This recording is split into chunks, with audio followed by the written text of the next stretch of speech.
thrown around more carelessly than confetti at a political rally, weaponized by everyone from angry Twitter users to primetime pundits, fascism has become the ultimate political insult of 2025. But here's the problem. Most people using this word couldn't define fascism to save their lives. And with Freedom House reporting that global freedom has declined for 19 consecutive years, understanding what we're actually talking about matters more than ever. When Timothy Snyder and other scholars note that applying 20th century definitions to modern movements leaves them struggling to identify what they're looking at, you know we're in trouble. Even the experts who have dedicated their careers to studying this stuff are finding their frameworks don't quite fit anymore. The scholar's nightmare. The crisis becomes clear when you look at Robert Paxton from Columbia University, who literally wrote the definitive academic text on fascism, admitting his decades-perfected framework no longer captures what he's seeing in contemporary politics. Jason Stanley from Yale has spent years documenting how modern movements exhibit classic fascist behaviors while completely avoiding traditional fascist aesthetics, leaving his analytical tools struggling to keep pace. The Council on Foreign Relations noted in their 2024 education resource that the term fascism has become too broad for meaningful analysis, echoing concerns raised at academic conferences worldwide. At the 2024 Varieties of Democracy conference, panel after panel featured the same uncomfortable reality. Scholars watching political movements that break every established rule while achieving unmistakably fascist outcome. Dr. Andrea Mammone from Royal Holloway demonstrated how Italian neo-fascist groups have abandoned the symbols and rhetoric that would typically identify them as such, making them invisible to conventional analysis.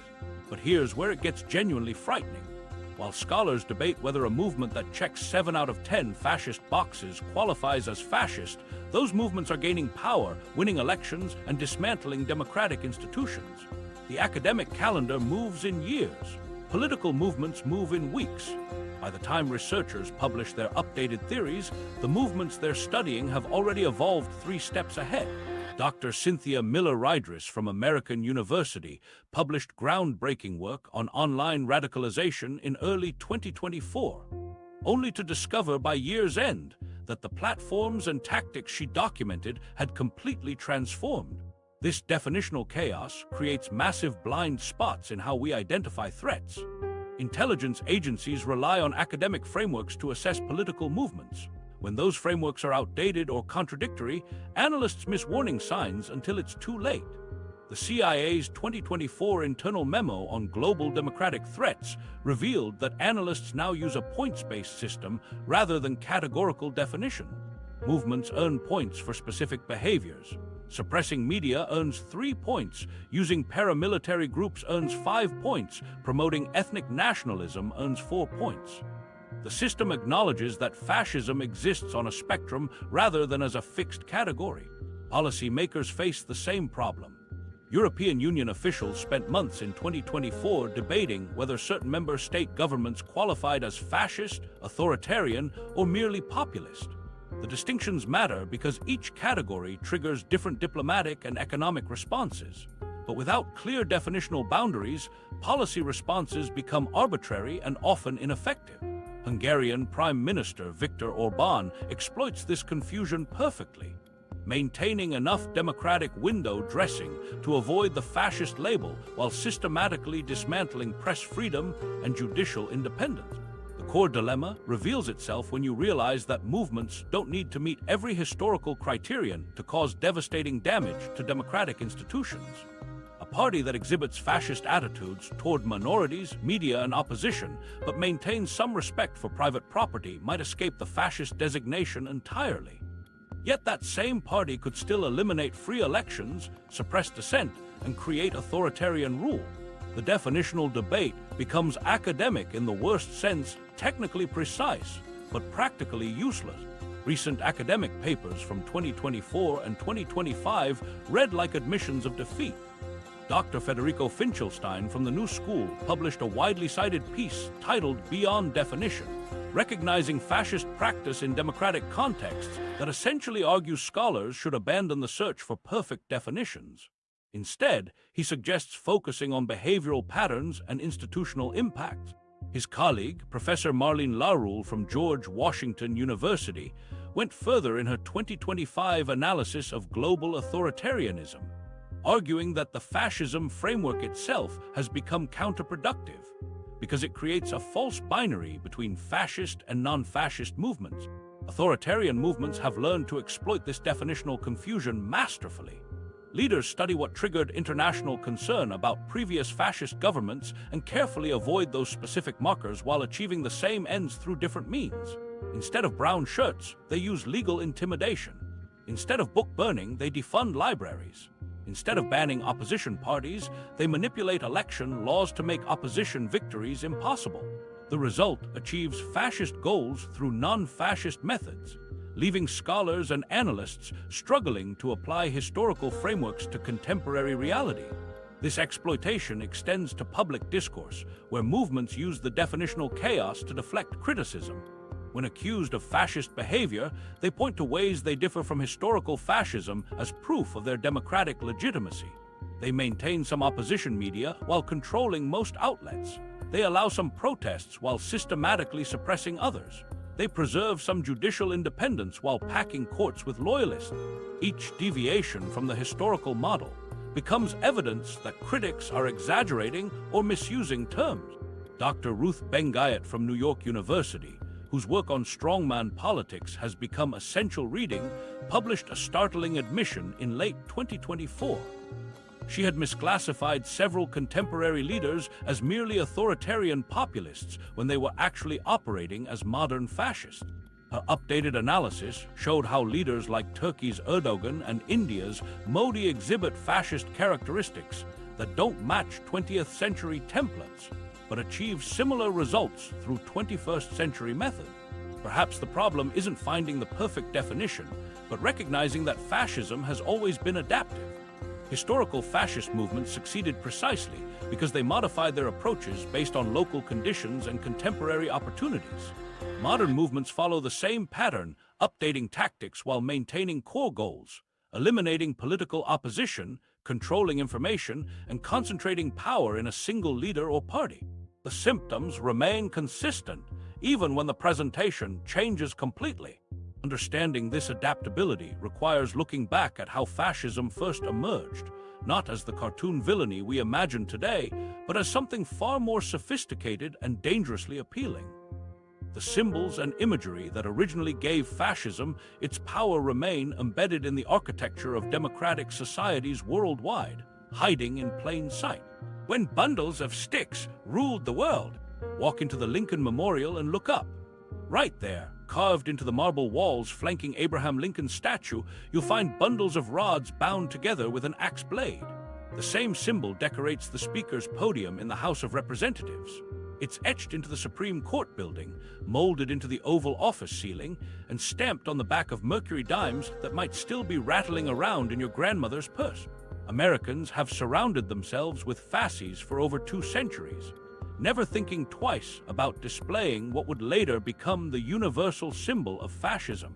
The fasces weren't some obscure Roman artifact that Mussolini dug up from a dusty history book. For ancient Roman magistrates, these bundled rods represented their penal authority and the state's legitimate power to maintain order through force if necessary. A single stick snaps under pressure, but bind enough sticks together and you create something nearly unbreakable. The axe blade jutting from the bundle reminded everyone that this unified strength carried the authority to enforce justice, even through violence when required.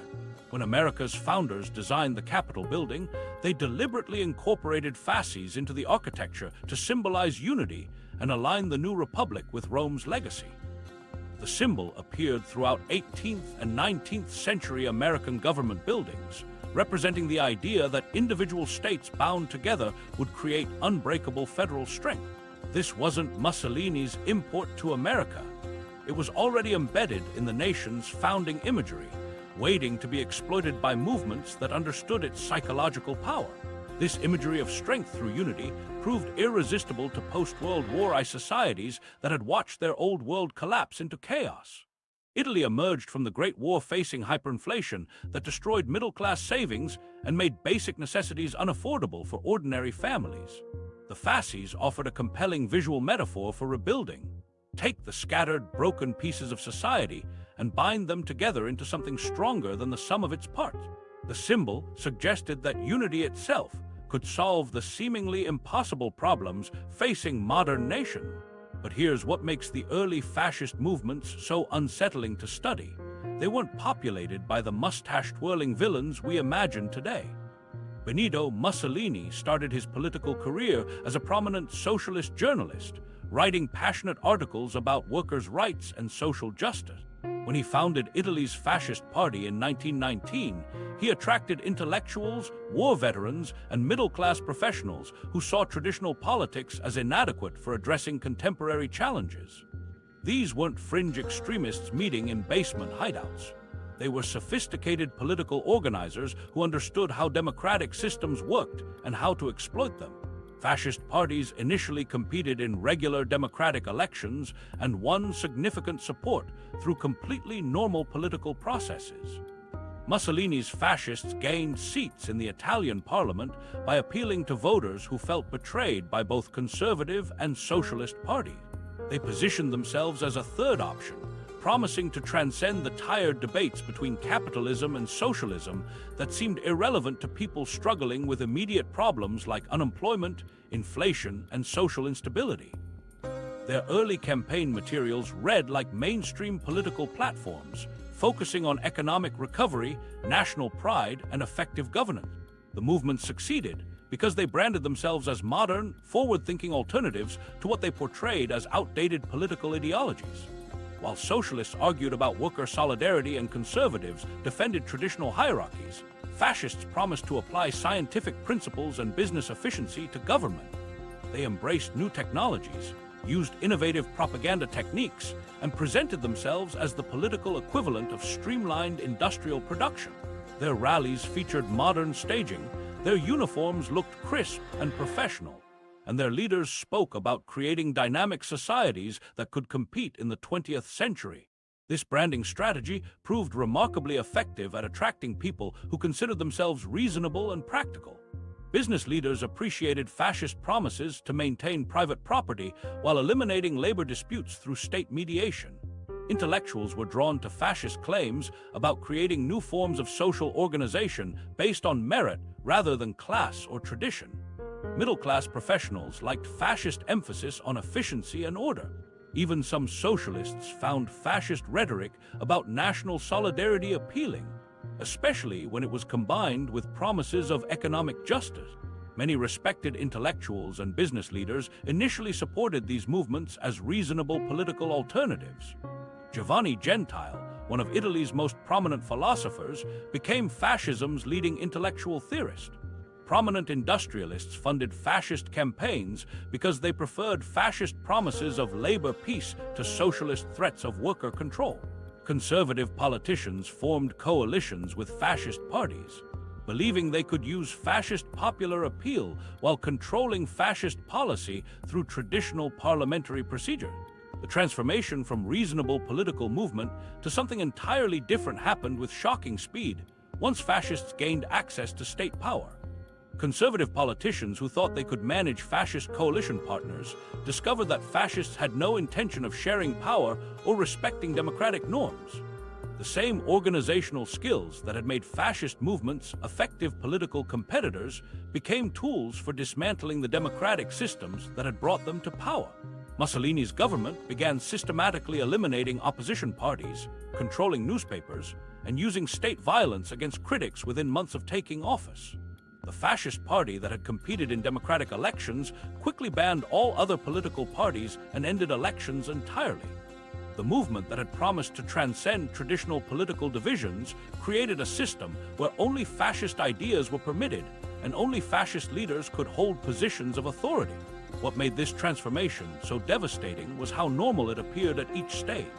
Fascists didn't announce their intention to destroy democracy. They justified each authoritarian measure as a temporary response to specific crises or as necessary reforms to make government more efficient. Opposition parties weren't banned for being democratic. They were eliminated for being divisive or unpatriotic. Press freedom wasn't abolished. Newspapers were regulated to prevent the spread of harmful misinformation. Democratic institutions weren't destroyed. They were improved by removing the inefficiencies and conflicts that had made them ineffective. Fascism's greatest strength was never its ideology or its symbols. It was its capacity to convince ordinary people that abandoning democracy was the sensible choice for protecting everything they valued about their society. The bundles of sticks carved into government buildings weren't warnings about authoritarian danger. They were advertisements for the appeal of unity, strength, and order that fascist movements exploited so effectively. Understanding how this happened requires looking at what's happening to democratic institutions right now. And the data reveals patterns that should terrify anyone who values political freedom. The Democracy Report Card. Freedom House's 2025 report delivers the starkest numbers yet. 60 countries experienced deterioration in political rights and civil liberties, while only 34 saw improvements, marking the 19th consecutive year of global freedom decline. The Economist Intelligence Unit's Democracy Index fell from 5.23 in 2023 to 5.17 in 2024, hitting a new low since measurements began in 2006. More than one-third of the world's population now lives under authoritarian rule, with 60 countries classified as authoritarian regimes. These aren't just statistics. They represent billions of people watching their freedoms disappear in real time. The patterns emerging from 2024 reveal something more disturbing than simple democratic backsliding. Traditional measures of democratic health focus on obvious violations like banned elections or imprisoned journalists. But contemporary threats operate through legal mechanisms that appear legitimate while achieving authoritarian results. Hungary's Viktor Orbán perfected this approach, using parliamentary majorities to rewrite media ownership laws, restructure court systems, and modify election procedures. Each change followed proper legal procedures and maintained democratic appearances while systematically eliminating opposition voices and independent institutions. Poland provided a textbook example of this legalized authoritarianism until their 2023 election reversed the trend. The Law and Justice Party spent years using legislative power to pack courts with loyalists, restrict judicial independence, and control state media. They maintained regular elections and opposition parties, but created conditions where fair competition became impossible. Their tactics spread across Eastern Europe like a political virus, with leaders in Slovenia, Czech Republic, and Slovakia adopting similar strategies of democratic destruction through democratic means. Technology has accelerated these processes beyond anything historical fascist movements could have imagined. Social media platforms allow authoritarian leaders to bypass traditional media and speak directly to supporters, while algorithm-driven content amplification creates echo chambers that reinforce existing beliefs and radicalize moderate positions. The 2024 elections saw unprecedented use of artificial intelligence to generate fake news, deepfake videos, and targeted disinformation campaigns that made it nearly impossible for voters to distinguish reliable information from manufactured content. Contemporary authoritarians have studied the failures of 20th-century fascist movements and developed more sophisticated approaches that avoid the mistakes that led to international intervention and domestic resistance. Instead of dramatic coups or violent takeovers, they use gradual institutional capture that appears reasonable at each stage. They don't ban opposition parties. They investigate opposition leaders for corruption. They don't shut down newspapers. They buy media companies or pressure advertisers to withdraw support. They don't abolish courts. They expand court sizes and appoint loyal judges. Legal and constitutional mechanisms have become the primary weapons for dismantling democratic institutions from within. The United States Constitution, designed to prevent tyranny through checks and balances, contains provisions that can be exploited to concentrate power in ways the founders never anticipated. Gerrymandering allows parties to choose their voters instead of voters choosing their representatives. The Electoral College can override popular will. Senate rules permit minority parties to block majority preferences indefinitely. Presidential pardons can eliminate accountability for criminal behavior. Each mechanism serves legitimate purposes but becomes dangerous when used systematically to undermine democratic competition. France's downgrade from full democracy to flawed democracy in the 2024 Democracy Index illustrates how even stable Western nations face democratic erosion. The country fell from rank 18 to 26, with President Macron's use of constitutional provisions to bypass parliament and implement policies without legislative approval, combined with widespread protests and declining trust in government institutions, pushing France below the threshold for full democratic status. South Korea experienced similar problems, dipping below 8 in the Democracy Index as political polarization and institutional conflicts undermined democratic governance despite maintaining competitive elections and press freedom. The most concerning developments are happening in countries previously considered immune to authoritarian threats. Canada experienced its first significant decline in democratic ratings due to government overreach during trucker protests and emergency powers implementation. Germany faced challenges from both far-right and far-left extremist movements that exploited social media to spread anti-democratic messages and recruit supporters. Australia struggled with media concentration and government secrecy that limited transparency and accountability. El Salvador, Haiti, Kuwait, and Tunisia recorded the largest democratic score declines in 2024, each following different pathways toward authoritarianism. El Salvador's Nayib Bukele used popular support for anti-crime measures to justify expanding presidential powers and undermining legislative and judicial independence. Haiti's collapse into gang violence and institutional failure eliminated most semblance of democratic governance. Kuwait's ruling family increased restrictions on political opposition and civil society organizations. Tunisia's president dissolved parliament and ruled by decree, reversing the democratic gains of the Arab Spring.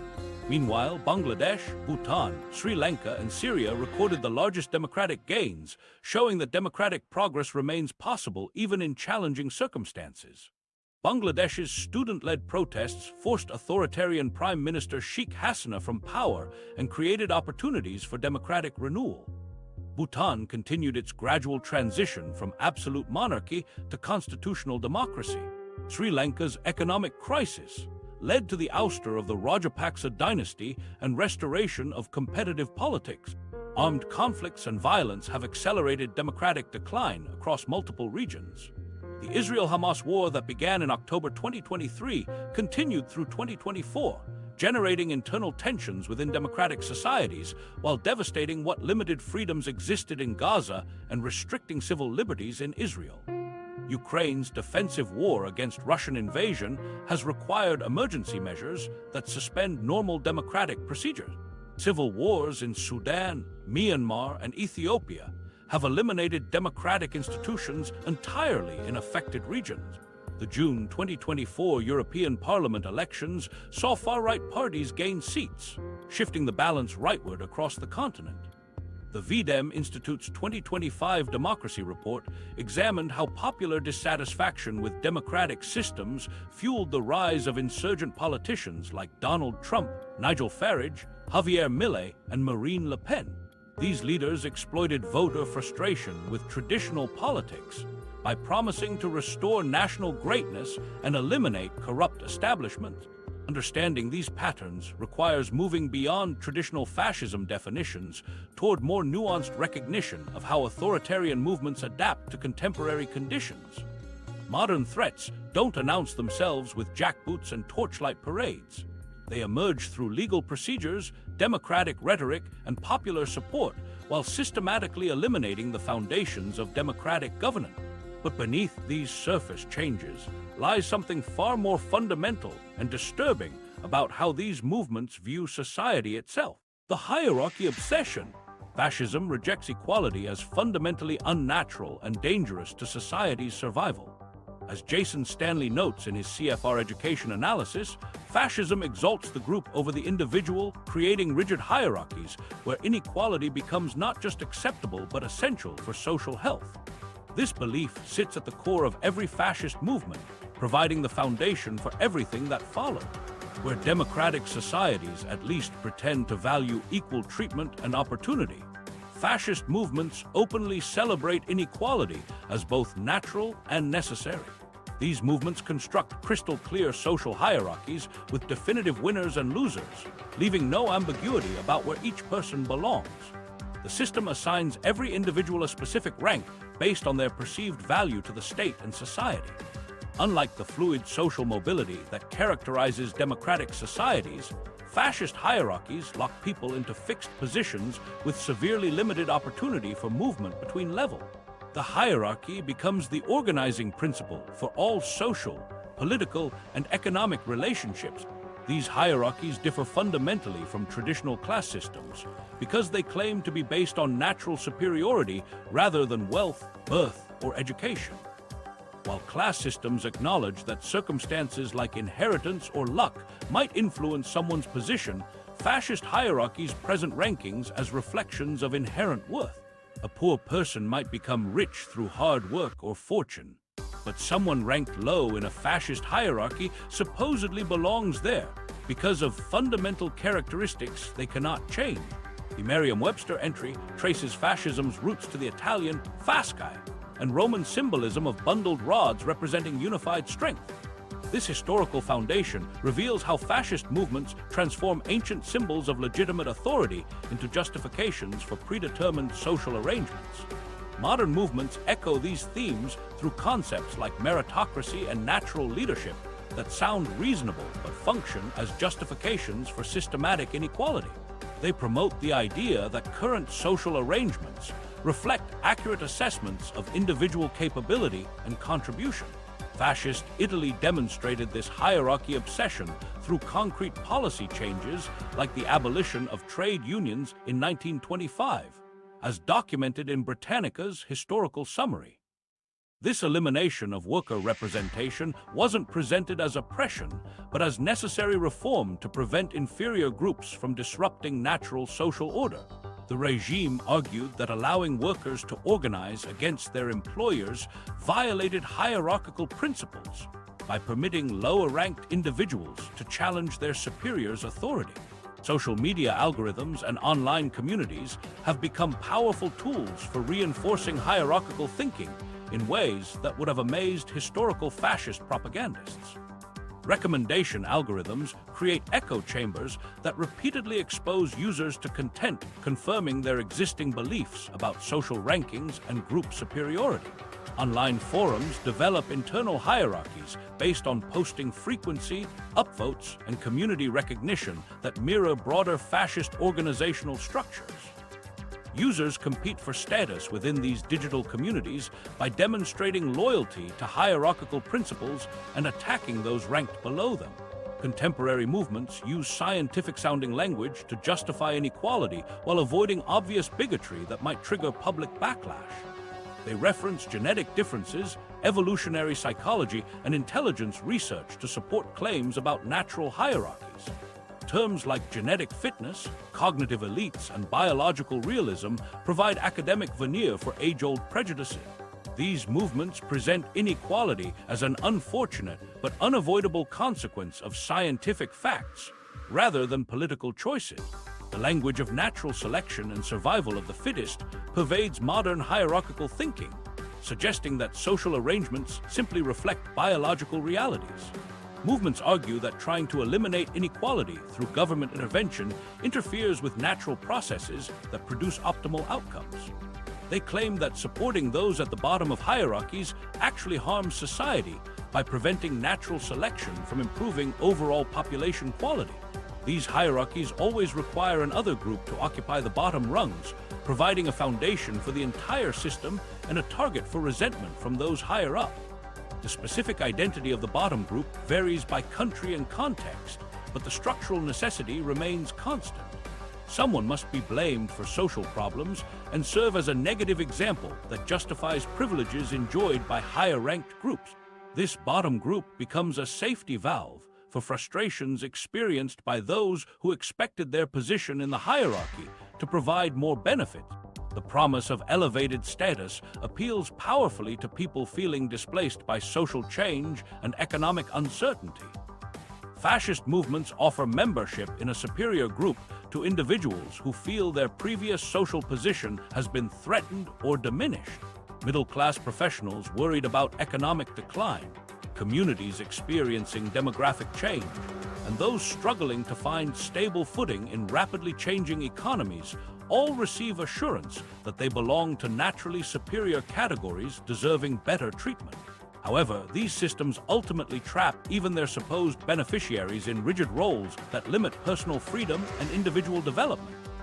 People ranked high in fascist hierarchies must constantly demonstrate their worthiness through loyalty displays and conformity to group expectations. They cannot pursue interests or relationships that might suggest sympathy for lower-ranked groups without risking their own position. The hierarchy demands total commitment and punishes any behavior that suggests uncertainty about the ranking system.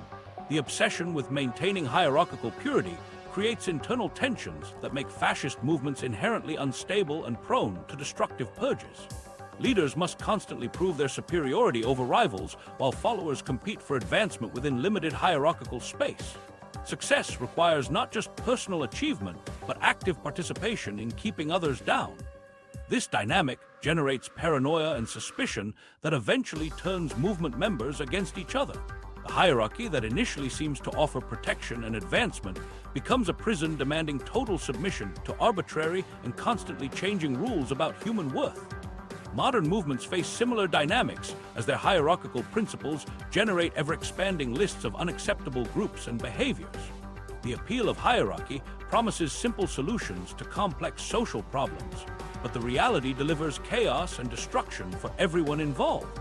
This systematic ranking of human value creates particular appeal for specific demographics who feel the current system has failed to recognize their worth. The young and the restless. Young people have always been fascism's favorite recruitment target, and the numbers from 2025 show why this strategy works so devastatingly well. Fascist movements throughout history understood that young adults experiencing economic displacement and social uncertainty make ideal converts. They possess the energy and idealism that movements need while lacking the life experience that might make them skeptical of radical promises. The pattern repeats with mechanical precision across different countries and time periods because the underlying vulnerabilities remain constant. Germany's Hitler Youth Program, as documented by Britannica, perfected youth recruitment by targeting teenagers facing economic hopelessness during the Weimar Republic's collapse. Youth unemployment exceeded 40% in major German cities by 1932, creating millions of young people with no stake in the existing system.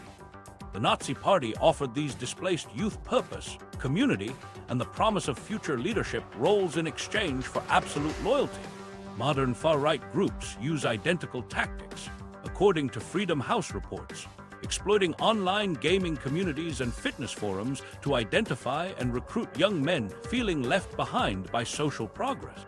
Consider the economic reality facing young people in 2025. Youth unemployment rates across developed nations have reached levels not seen since the 2008 financial crisis. In Spain, nearly 30% of people under 25 cannot find work. Italy and Greece report similar figures, while even traditionally stable economies like Germany and France struggle with youth joblessness above 15%. These aren't just statistics about temporary inconvenience. They represent millions of young people watching their peers achieve traditional milestones while they remain trapped in extended adolescence. Housing costs have made homeownership a distant fantasy for most young adults. The median home price in major American cities now requires 17 years of median income to afford, compared to 4 years in 1970. Young Canadians face even worse conditions, with average home prices in Toronto and Vancouver exceeding 20 times median household income.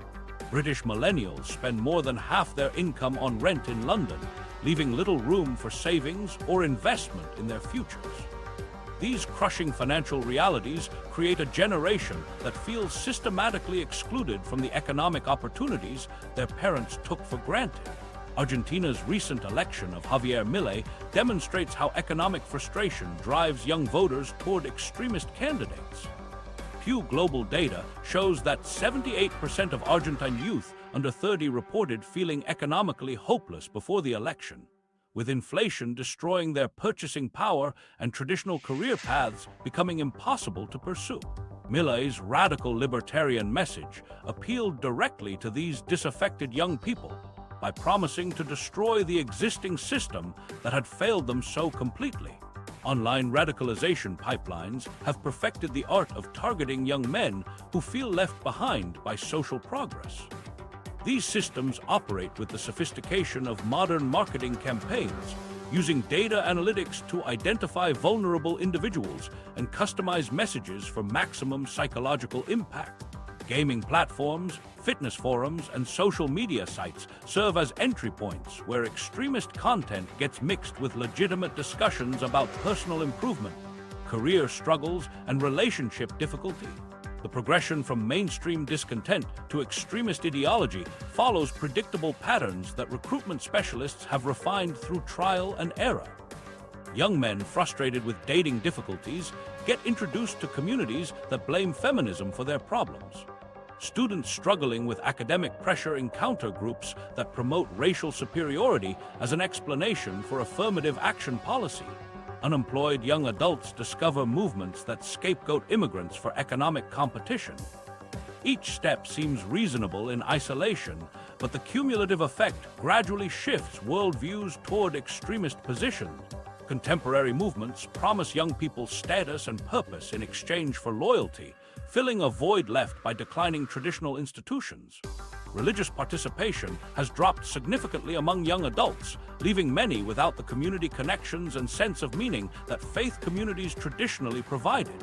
Labor unions have weakened, eliminating another source of collective identity and mutual support. Extended families are geographically scattered, reducing intergenerational bonds that might provide guidance and stability. Gaming culture and fitness communities have become particularly effective recruitment grounds because they attract young men already focused on competition, achievement, and self-improvement. These environments normalize hierarchical thinking and celebrate dominance over others. Gaming culture's emphasis on winning and losing creates mindsets that transfer easily to political thinking about superior and inferior groups. Fitness communities promote ideas about natural strength and weakness that extremist movements exploit to justify broader social hierarchies. The appeal of being part of an elite group resonates powerfully with people struggling to find their place in increasingly complex and competitive societies. Extremist movements offer instant membership in supposedly superior communities that provide clear identity and unambiguous purpose, instead of competing against millions of peers for limited opportunities in legitimate institutions. Young recruits get told they belong to naturally elite groups destined for leadership roles in future society. Social media creates unrealistic comparisons that feed resentment and make extremist explanations seem plausible. Young people constantly see curated images of peers appearing more successful, attractive, and happy than they feel. These comparisons generate feelings of inadequacy and failure that extremist movements explain through conspiracy theories about unfair advantages given to other groups. The gap between social media representations and personal reality becomes evidence that the system is rigged against people like them. Traditional markers of adult success have become systematically harder to achieve, creating widespread frustration that movements channel toward political extremism. Previous generations could afford apartments on minimum wage jobs, buy homes with modest down payments, and support families on single incomes. Today's economic realities make these achievements impossible for many young adults despite higher education levels and longer working hours than previous generations experienced. The psychological impact of these changed circumstances cannot be overstated. Young people who followed all the prescribed steps for success discover that the rewards no longer exist or require extraordinary effort to obtain. They attended college, accumulated debt, worked internships, and competed for opportunities that their parents' generation took for granted. When these efforts fail to produce expected results, extremist movements provide alternative explanations that preserve young people's sense of personal worth, while redirecting blame toward other groups. Understanding these dynamics reveals why fascist movements continue finding eager recruits among young people despite historical lessons about where such ideologies lead. The underlying conditions that make fascism appealing persist because they reflect fundamental human needs for belonging, purpose, and hope. Once recruited, these young people become willing participants in movements that demand complete surrender of individual autonomy to collective goals that promise everything while delivering only submission to absolute authority. The state, above all. This systematic recruitment creates the foundation for fascism's most dangerous principle. The state exists as a superindividual entity that transcends personal needs and rights entirely. Merriam-Webster traces the word fascism to the Latin fasces, meaning bundle, symbolizing how individual sticks gain strength only when bound together under collective authority. This isn't merely prioritizing community over self-interest. It's the complete erasure of individual worth, except as components serving state power. The principle differs fundamentally from both liberal democracy and socialism in how it treats personal autonomy. Democratic systems acknowledge tensions between individual liberty and collective good, creating legal frameworks and constitutional protections to prevent government overreach. Socialist movements typically argue for collective ownership, while still recognizing individual dignity and personal autonomy within community structure. Fascist movements reject these compromises entirely, insisting that any individual resistance to state authority represents selfishness that weakens society as a whole. Modern movements have mastered the art of reframing total state control as patriotism and national greatness, making authoritarianism sound appealing to people who value their country. Instead of openly demanding submission to government power, contemporary fascist movements speak about sacrifice for the homeland, service to the nation, and loyalty to shared value. They present state expansion as evidence of national strength and portray resistance to government control as unpatriotic behavior that undermines collective security and prosperity. The language of national greatness transforms every government intrusion into personal life into a patriotic duty. Citizens aren't losing privacy rights, they're contributing to national security efforts. Businesses aren't facing government control, they're participating in economic nationalism. Religious groups aren't experiencing state interference, they're supporting moral restoration projects. Each expansion of state power gets wrapped in patriotic rhetoric that makes opposition seem treasonous. Contemporary authoritarians have perfected the use of crisis rhetoric to justify expanding state control far beyond what normal circumstances would permit. Every challenge becomes an existential threat, requiring emergency measures and extraordinary government response. Economic difficulties become national security crises. Immigration becomes foreign invasion. Political opposition becomes domestic terrorism. Social change becomes cultural destruction. The constant state of emergency justifies constant expansion of government authority.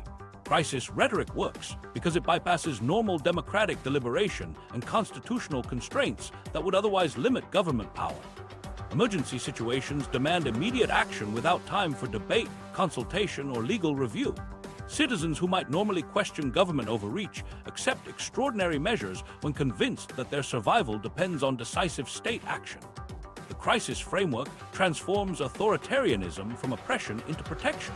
Surveillance technology has made total state control more feasible than fascist movements of previous eras could have imagined. Digital communications create permanent records of every conversation. Location tracking reveals where people go and whom they meet. Financial transactions show what people buy and value. Social media posts reveal thoughts and associations. Internet searches expose interests and concern.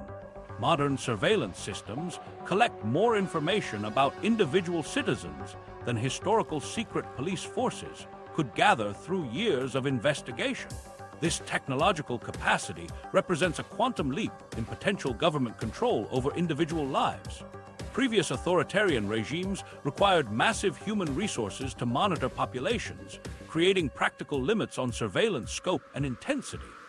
Digital technology eliminates these constraints, enabling comprehensive monitoring of entire populations through automated systems that require minimal human oversight. The data collected creates detailed profiles that predict behavior and identify potential resistance before it develops. Emergency powers and temporary measures inevitably become permanent features of governance under authoritarian rule. What begins as limited response to specific crisis evolves into standard operating procedure that outlasts the original justification. The Patriot Act, passed as temporary response to September 11 attacks, became permanent surveillance infrastructure. COVID-19 emergency powers expanded government authority in ways that persist long after public health concerns subsided. Financial crisis responses created regulatory frameworks that remain in place decades later. National security has become the universal justification for almost any government action in contemporary authoritarian systems. The concept has expanded far beyond military threats to include economic competition, cultural change, political opposition, and social instability. Anything that challenges government priorities can be reframed as national security threat requiring state intervention. Environmental activists threaten energy security. Labor organizers threaten economic security. Journalists threaten information security. Religious minorities threaten cultural security. Citizens find themselves encouraged to report on each other for the greater good, creating networks of informants that extend state surveillance into every community and household. Neighbors monitor neighbors for suspicious behavior. Coworkers report unusual conversations. Students inform on teachers. Children report on parents. The promise of protecting society from threats transforms ordinary people into intelligence assets for authoritarian regimes. This reporting culture creates a climate of suspicion and fear that makes organized resistance virtually impossible. People cannot trust friends, family members, or colleagues because any conversation might be reported to authorities. Social gatherings become dangerous opportunities for surveillance. Private communications risk exposure through informant networks. The social bonds that normally provide foundation for political opposition dissolve under pressure of mutual suspicion. Even privileged groups discover their freedoms restricted when they conflict with state priorities. Wealthy business leaders find their economic decisions subject to political approval. Religious institutions lose autonomy when their teachings contradict government policies. Academic institutions face content restrictions and faculty purges. Professional associations get dissolved or brought under state control. No group remains independent when independence threatens state authority. The promise of collective strength through state supremacy ultimately delivers individual powerlessness for everyone involved. Citizens who sacrifice personal autonomy for national greatness discover they have created systems that recognize no individual worth beyond service to state power. The collective strength they sought manifests as their own subjugation to government authority that tolerates no dissent, recognizes no limits, and acknowledges no individual rights that might constrain its action. This systematic destruction of individual agency creates the perfect conditions for citizens to transfer their loyalty from democratic institutions to the singular figure, who promises to embody the state's will and solve all their problems through personal authority alone. The strongman seduction. Political leaders in 2025 have mastered the art of making people love them more than they respect the institutions that govern society. Pew's 2025 survey on public trust in institutions reveals how figures like Trump used direct social media appeals to bypass traditional democratic structures, creating emotional bonds with supporters that made constitutional processes seem irrelevant. Citizens stop caring about laws, courts, or legislative procedures because their personal connection to the leader becomes the only source of political legitimacy that matters. The psychological appeal of strongman leadership becomes irresistible during periods when everything feels uncertain and overwhelming. Economic instability, social change, and global complexity create anxiety that democratic institutions seem unable to address effectively. Traditional politicians offer nuanced policies and compromise solutions that require patience and civic engagement. Strongmen promise immediate action and decisive leadership that cuts through complexity with simple commands. People exhausted by endless debates and procedural delays find the prospect of clear authority genuinely appealing. Modern media platforms have transformed strongman personas from local phenomena into global brands that transcend national boundaries. Social media algorithms amplify charismatic leadership content because engagement metrics reward emotional intensity over substantive policy discussion. Strongmen understand that viral moments and memorable performances generate more political capital than legislative achievements or institutional respect. They craft their public image specifically for digital consumption, creating content designed to dominate news cycles and social media feeds. The strongman media strategy exploits how contemporary information consumption has shifted toward entertainment and spectacle. Mussolini pioneered these tactics through radio broadcasts and mass rallies that created direct emotional connections with audiences, as documented by CFR Education. Modern leaders have updated these techniques through live-streamed rallies and social media performances that serve identical function. Their public appearances become carefully orchestrated events designed to generate media coverage and social media sharing, rather than substantive policy discussion. These leaders position themselves as uniquely capable of solving problems that have supposedly stumped everyone else for decades or centuries. Complex issues like economic inequality, immigration, or international relations get reduced to simple narratives with obvious villains and straightforward solutions. The strongman claims that previous leaders failed because they lacked sufficient will, courage, or intelligence to implement obvious fixes.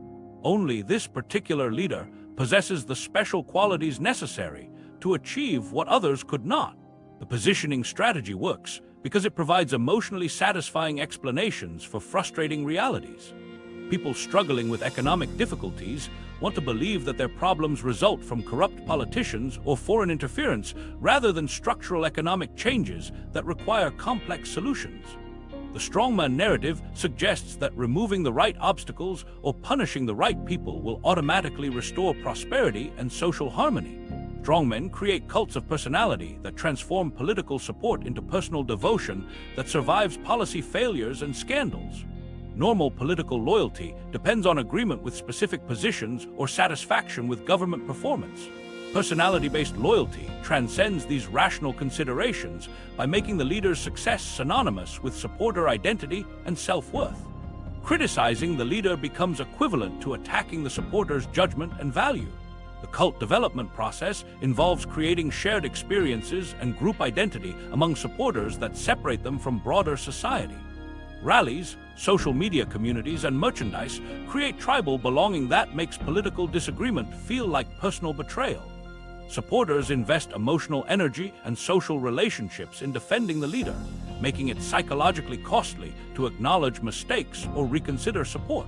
Systematic institutional undermining occurs simultaneously with strongman self-promotion, creating a deliberate contrast between failing institutions and successful leadership. Courts get attacked as corrupt or biased when they rule against strongman interests. Media organizations become enemies of the people when they report unfavorable information. Electoral systems get questioned when they produce unwanted results. Each institutional failure or criticism becomes evidence that only the strongman provides reliable authority. The undermining strategy creates dependency by eliminating alternative sources of information and problem-solving. Citizens who might normally trust journalists, judges, or elected officials learn to view these figures as unreliable or hostile. The strongman becomes the only trustworthy source of truth and the only effective agent of change.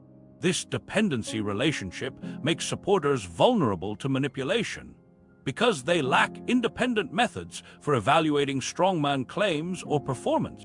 Democratic processes become tools for gaining power rather than legitimate methods for representing citizen preferences.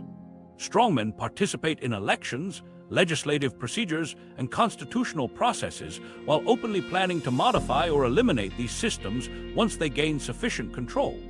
They exploit democratic freedoms like speech and assembly to build movements that oppose democratic values like pluralism and minority rights. This exploitation strategy allows strongmen to claim democratic legitimacy while pursuing anti-democratic goals. They point to electoral victories or popular support as justification for actions that undermine democratic institutions.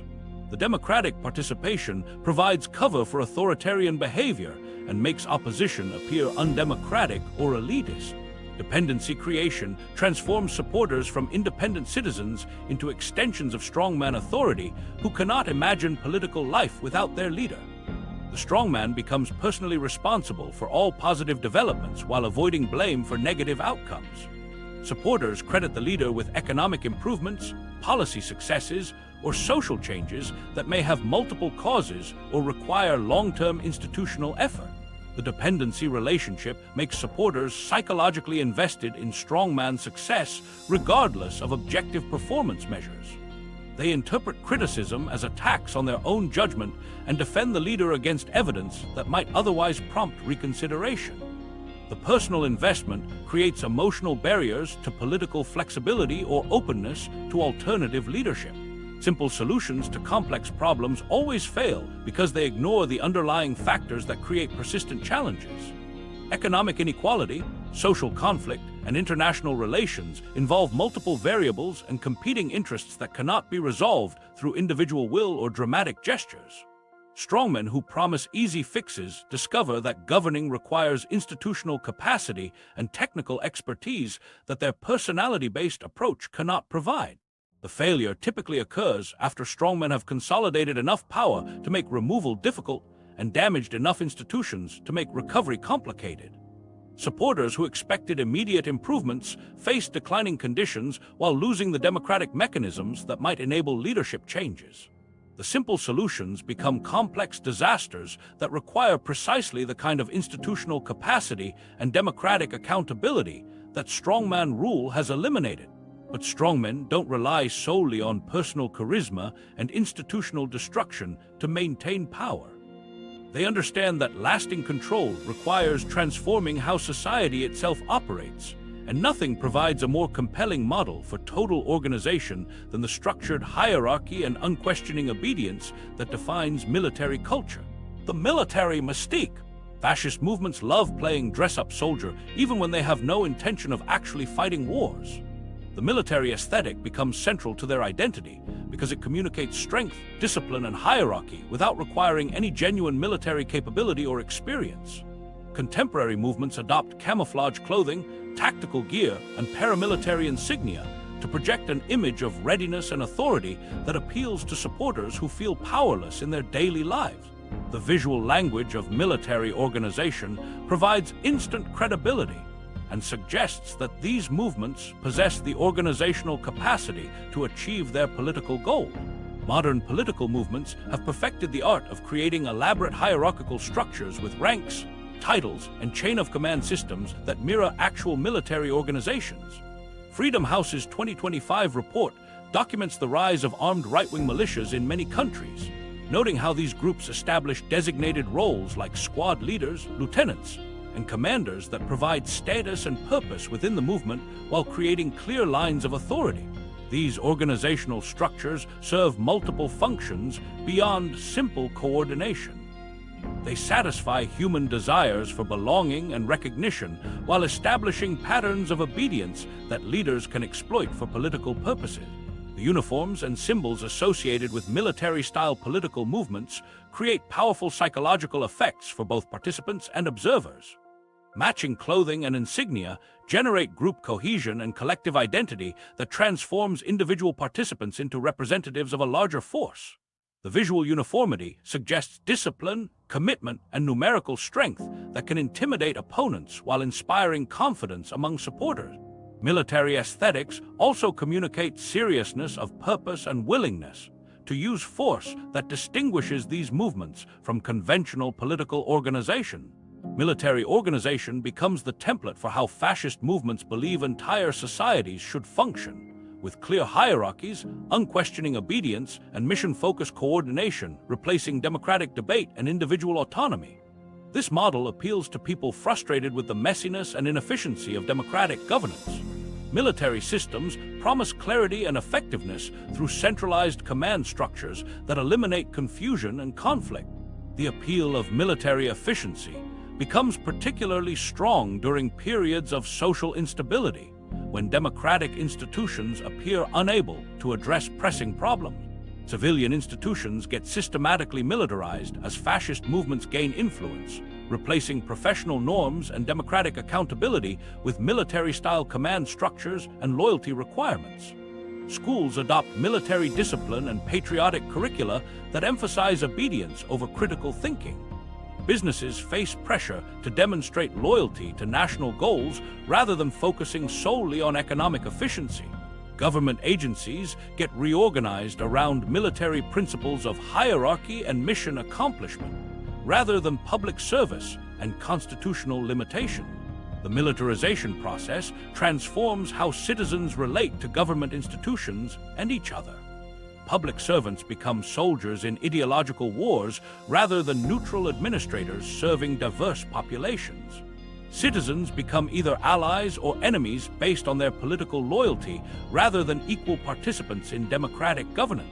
The military model eliminates the ambiguity and compromise that characterize healthy democratic societies by creating clear distinctions between friend and enemy, loyal and disloyal, patriotic and treasonous. Political movements in 2025 exploit military imagery and veteran status to establish credibility and authority that their actual policy positions might not otherwise command. Candidates emphasize military service records even when running for civilian positions that require completely different skills and experience. Campaign materials feature military imagery, language, and symbolism that suggests strength and competence without demonstrating actual governing ability. The military branding provides emotional appeal that bypasses rational evaluation of policy proposals or leadership qualifications. The concept of enemies becomes central to political identity and policy formation within militarized movements, transforming normal political disagreement into existential warfare that justifies extraordinary measures. Opposition parties become enemy forces rather than legitimate political alternatives. Journalists become enemy propagandists rather than independent information providers. International organizations become foreign threats rather than cooperative partnership. The enemy framework eliminates the possibility of compromise or coexistence by defining all political relationships in terms of victory and defeat. This enemy-focused worldview creates constant states of mobilization and conflict that prevent normal political processes from functioning effectively. Every policy debate becomes a battle for survival rather than a discussion about competing approaches to shared problems. Citizens must choose sides rather than evaluating options based on merit or personal preference. The military mindset transforms politics from collaborative problem-solving into zero-sum competition, where any opponent victory represents an existential threat. Military-style discipline gets presented as the universal solution to social problems ranging from education failures to economic inequality, suggesting that civilian difficulties result from insufficient organization and authority rather than complex structural factors. Schools need more discipline to improve student performance. Workers need more discipline to increase productivity. Communities need more discipline to reduce crime. The military model promises that proper hierarchy and obedience can solve problems that democratic societies struggle to address through negotiation and compromise.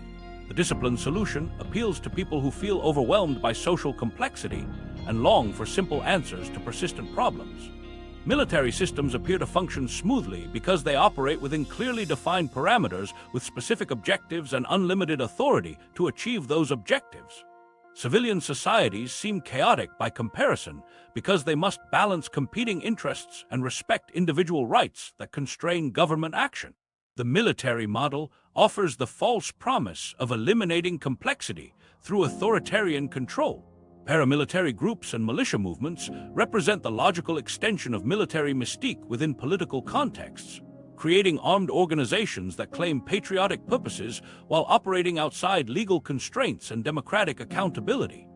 Hitler's use of SS paramilitaries, as documented by Britannica, provided the historical template that modern groups like the Proud Boys have adapted for contemporary contexts, according to Democracy Now! Transcript. These groups provide outlets for people attracted to military aesthetics and organization, but unwilling to accept the actual discipline and limitations of legitimate military service.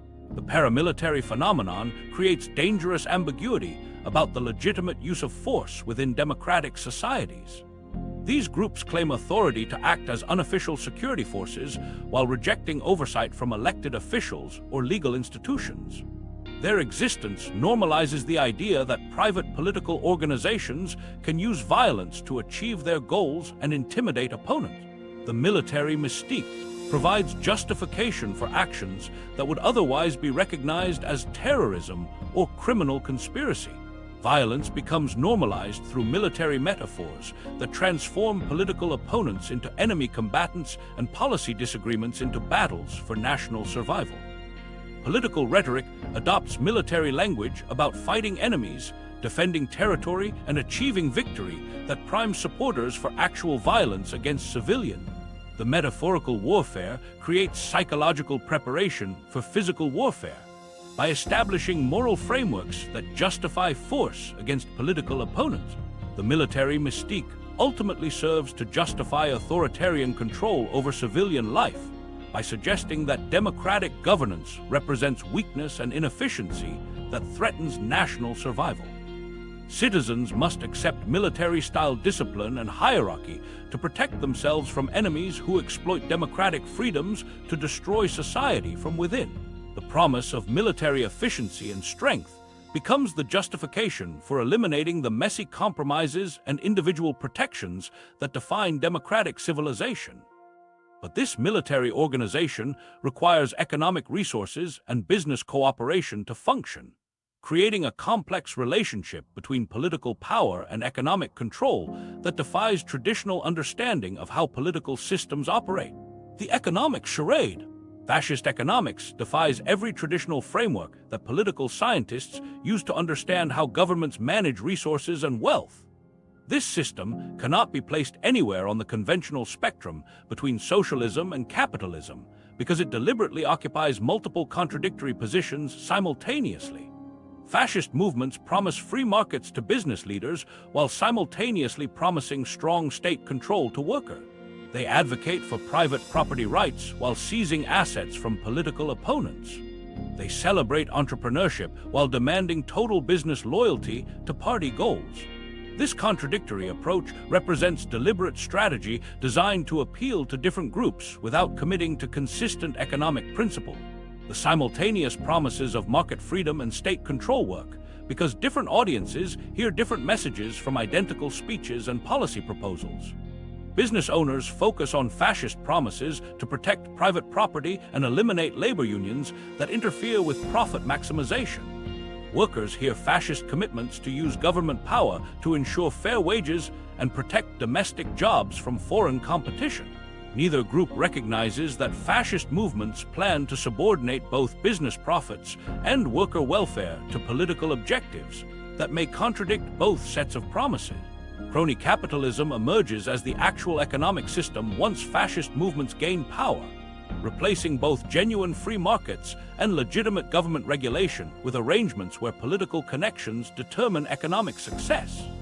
Businesses that demonstrate loyalty to the regime through financial contributions, public support, and policy compliance receive government contracts, regulatory exemptions, and protection from competition.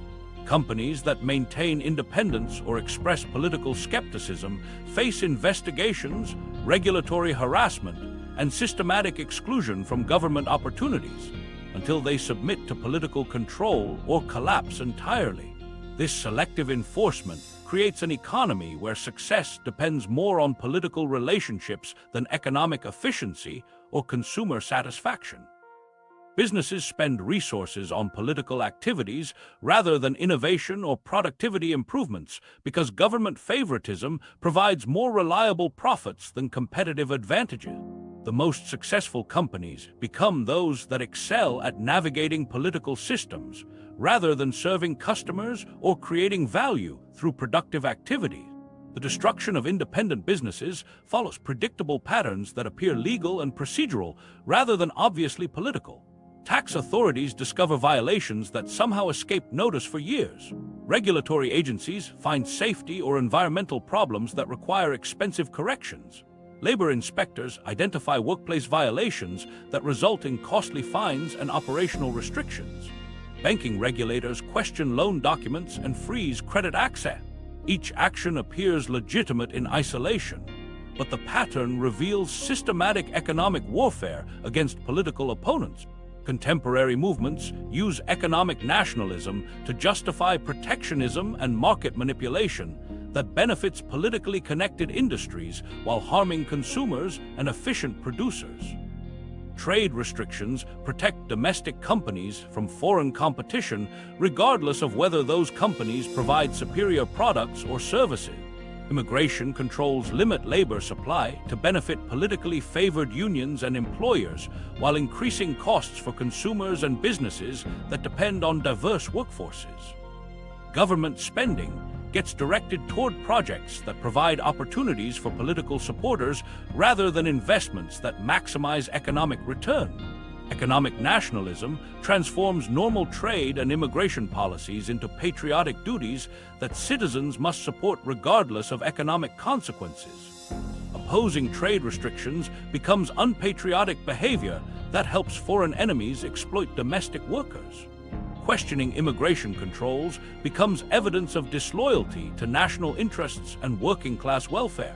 The nationalist framework eliminates economic analysis by making policy questions matters of patriotic identity rather than practical effectiveness. The promise of economic revival justifies authoritarian measures that concentrate government power while claiming to restore prosperity and opportunity for ordinary citizens. Project 2025's Heritage Foundation recommendation to reclassify 50,000 federal employees into political appointees demonstrates how economic policy becomes subordinated to political loyalty requirements. Emergency economic powers allow leaders to bypass normal legislative and judicial oversight of economic policy. Special economic zones operate under different rules that suspend normal labor protections and environmental regulations. Labor unions and worker protections disappear under fascist rule despite initial promises to protect working-class interests from business exploitation.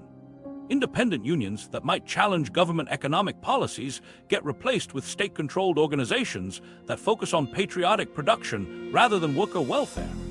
Collective bargaining rights disappear in favor of government wage setting that prioritizes political objectives over market conditions or worker preferences.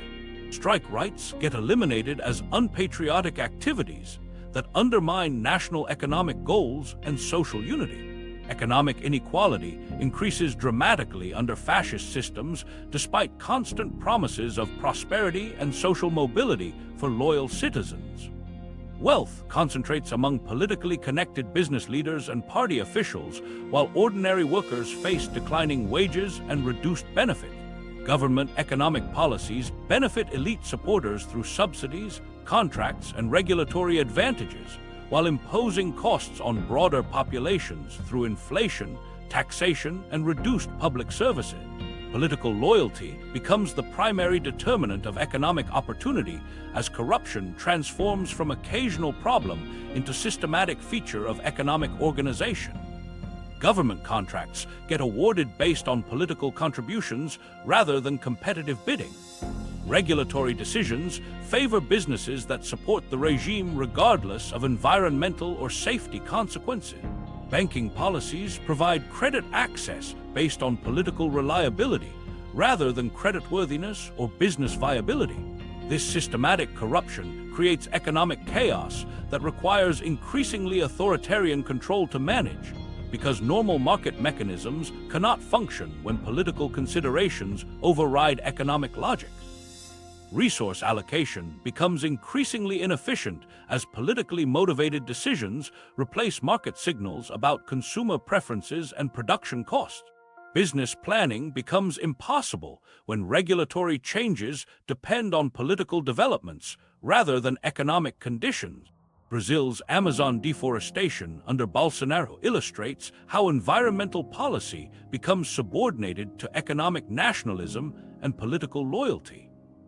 CFR data shows how environmental protections were systematically dismantled to benefit politically connected agricultural and mining interests while ignoring long-term economic and ecological consequences. The policy served short-term political goals while creating conditions that ultimately required more government intervention to manage, resulting in environmental and economic crises. The economic chaos generated by fascist policies ultimately demands even more government control to prevent complete systemic collapse, while leaders blame continuing problems on insufficient political loyalty and external threats rather than acknowledging policy failures. These economic contradictions create the perfect conditions for leaders who promise to cut through complexity with simple solutions, and contemporary examples reveal exactly how this process unfolds in practice. The 2025 playbook. Viktor Orbán runs Hungary like a textbook fascist while maintaining the facade of democratic legitimacy that fools international observers and his own citizens. His Fidesz party wins elections through legal mechanisms while systematically destroying press freedom, judicial independence, and opposition organizing capacity. CNN's 2023 reporting documented how Orbán's election strategy involved using European Union funding to enrich political allies while starving independent media and civil society organizations. The Hungarian model has become the template for authoritarian movements worldwide because it demonstrates how to dismantle democracy through democratic procedure. Narendra Modi's BJP in India operates through similar tactics, using Hindu nationalism to justify systematic persecution of Muslim minorities while maintaining support from international business communities and democratic governments. Modi's administration employs tax investigations, regulatory harassment, and criminal prosecutions to silence journalists and activists while promoting itself as the world's largest democracy. The BJP's electoral success provides democratic cover for policies that mirror fascist approaches to minority persecution and institutional capture. Jair Bolsonaro's movement in Brazil exemplifies how contemporary fascist leaders survive electoral defeats by claiming fraud and maintaining parallel power structures that challenge democratic legitimacy.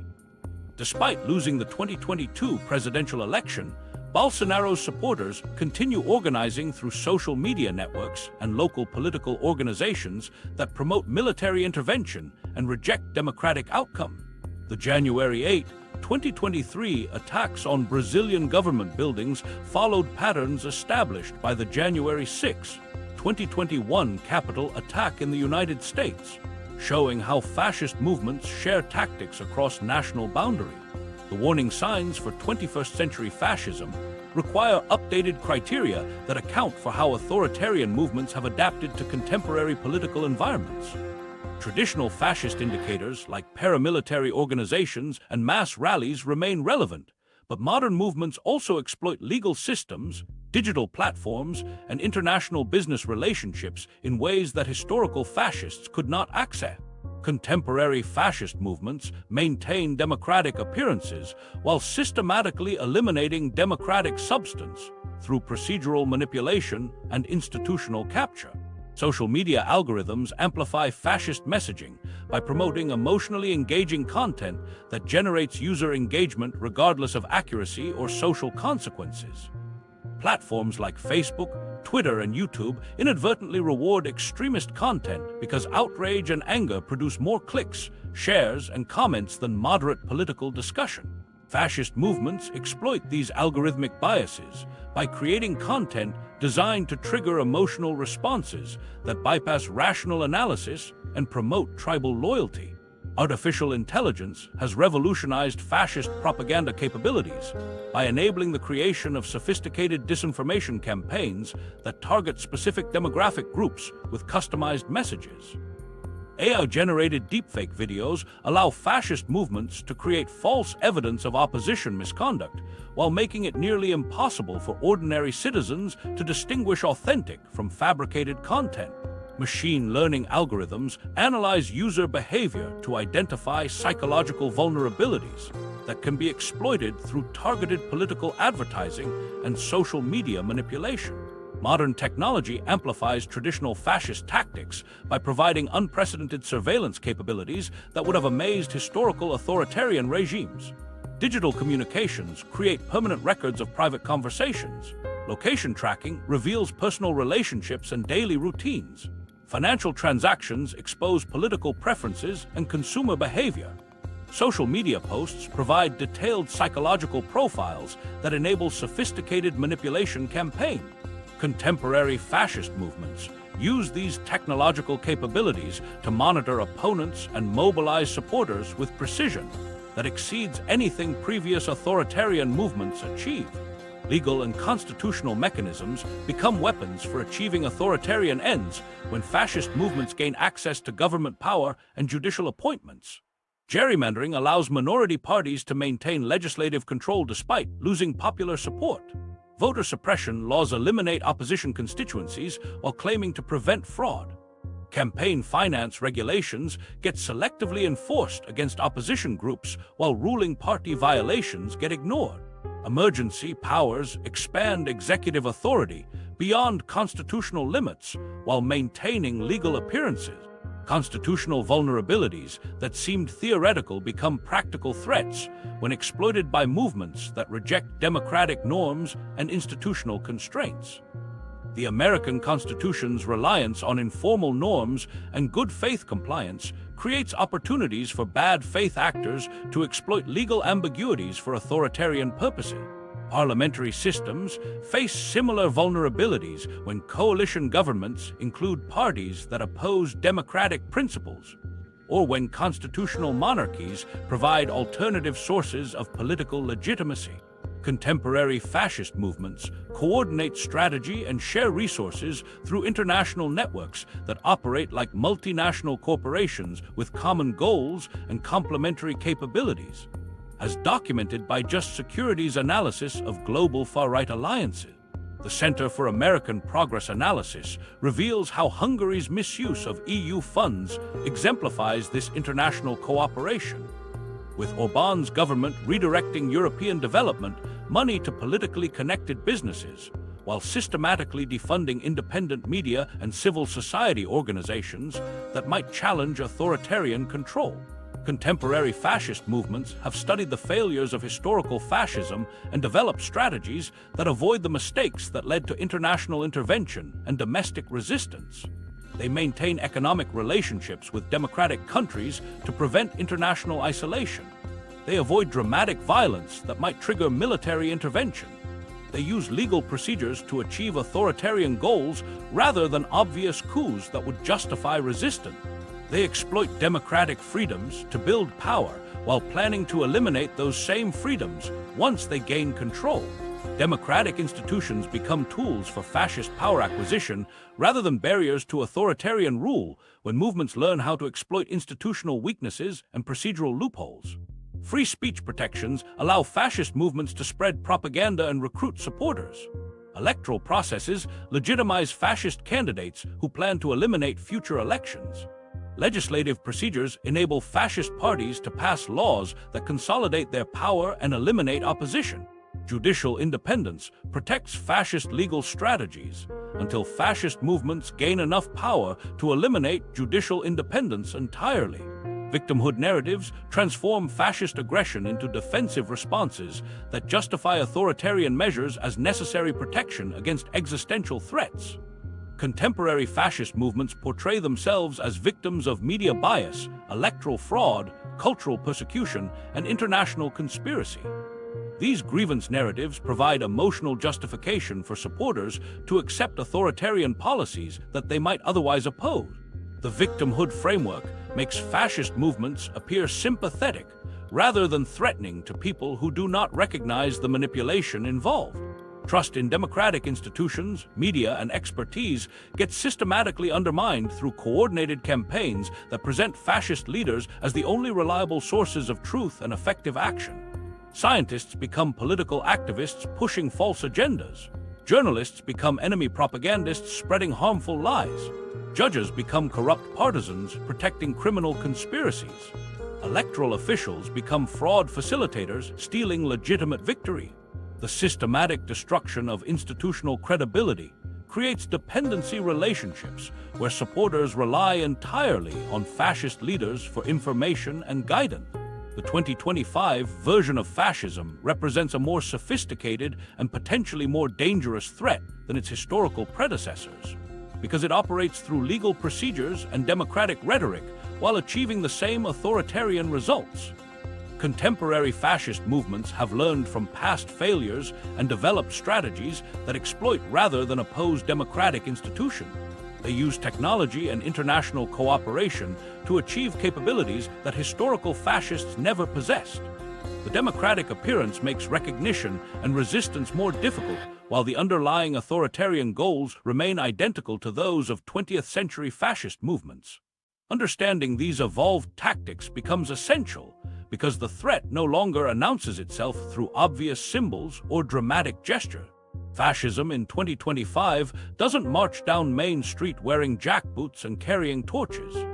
It arrives in business suits, speaking through legal procedures and democratic rhetoric that makes resistance seem unreasonable or unpatriotic. The Economist Intelligence Unit's Democracy Index, hitting its lowest point since 2006, reflects how these movements exploit constitutional mechanisms, win elections, and maintain institutional appearances while systematically eliminating democratic substance. The challenge now belongs to you. Use the CIA's updated points-based fascism assessment to critically evaluate political movements in your own country. 3 points for media suppression, 5 points for paramilitary groups, 4 points for ethnic nationalism. Modern fascism succeeds through legalism and digital manipulation to mask authoritarian goals.